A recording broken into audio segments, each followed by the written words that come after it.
ওই হাসি ভালোবাসি। আপনারা যে যাই বলুন, আমি কিন্তু আপুর হাসির প্রেমে পড়ে গিয়েছি। এরকম একটি সুন্দরী মেয়েকে আমি কিভাবে রোস্ট করতে পারি, কিন্তু তারপরেও আমার 40টি ফলোয়ার অধীর আগ্রহে বসে আছে। আপনাদেরকে তো আমি নিরাশ করতে পারি না। অ্যাকচুয়ালি আমি অনেক বেশি কনফিউজ যে আমার হাসা উচিত না কান্না করা উচিত। আপু, আপনার সবসময় হাসা উচিত। আমার লাভার্সরা আমাকে হাসি খুশি থাকতে পছন্দ করে, যেমন আমি।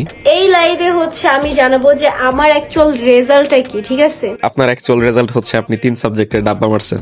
মানে এসএসসি পরীক্ষা দিয়েছি, এরকম বেশি এই সিসি না এসএসসি। আমি আমার মেয়ে পাস করুক ফেল করুক যাই করুক আমি সব মেয়ের পক্ষে আছি।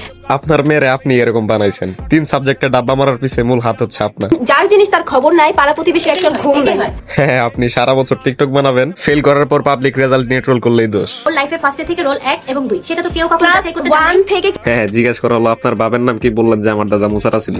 আচ্ছা যাই হোক, সঞ্জিতা যদি ক্লাস 1 থেকে ক্লাস 8 পর্যন্ত গোল্ডেন এ প্লাস, ঠিক আছে?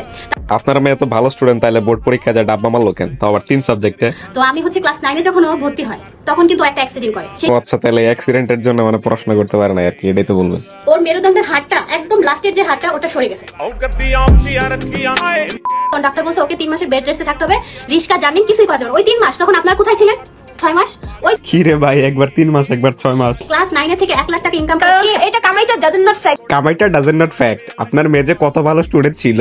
আচ্ছা যাই হোক, পাস ফেল মানুষের জন্যই। এটা শুধু মজা করে বানানো একটা ভিডিও। আর তোমরা যারা ফেল করছো, সামনের বছর একটু ভালো করে চেষ্টা করবা, ইনশাল্লাহ পাস করতে পারবা।